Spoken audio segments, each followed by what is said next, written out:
Blind soldiers. This is one of my favorite stories because it's a great reconciliation story. A great story of peace. How it ends with the king preparing a banquet for his guest and sending them back. What an unusual story. The Syrian king here is Ben-Hadad. Now, he's the same king that sent a message to the king of Israel about his commander Nahum. Somehow he's forgotten the fact that it's through Israel that his commander was healed. And on top of that, when his soldiers are treated well here, and it says that they go back home and they don't attack for a long time, and yet they do attack again. This same king will come back. He has kind of a long-term memory problem. He doesn't realize how God is working with him. I was kind of curious here how the commanders knew that it was Elisha that was telling the king of Israel about Syria's plans. Well, I don't think we have to wonder too much about that. Countries down through the years have had good spies, and I think there was good spies that were making good money to tell them what was going on. And so they got the news of exactly what Elisha was doing.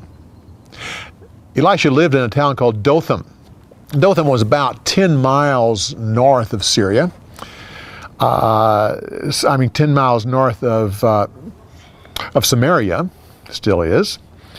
You have to remember that Dothan was also the place where Joseph was taken and sold into slavery by his brothers. Same place. A couple things about that is that the servant, when he went out the second time, he saw chariots and horses of fire.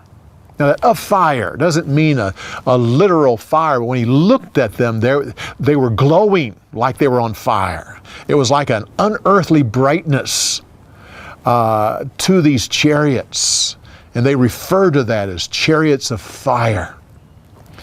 A lot of people have questioned Elisha's liberality with truth. Several times he doesn't quite tell the truth, and this is one of those stories where he walks up to the soldiers and he said, "Oh, you have come to the wrong place. This isn't the city. Come with me." Well, you have to realize that this was a time of war. You do not always tell your enemies the exact facts of what is going on here. In a time of war, Elisha knew what to do. One last thing is those Syrian raiders. The scripture says that after this event, where the king of Israel sends the soldiers back to Ben-Hadad, that the Syrian raiders don't go into Israel again for a long time. You have to remember that raiding parties were very common during that day. David himself led a raiding party where he went in and just raided and plundered and took the stuff. It was very common during those days. And they weren't necessary. They were kind of like the pirates that were loyal to a particular king, and that king would allow it to go on, but they were there for their own purposes. This is the same thing here. These were like on-land pirates, and David was that as well.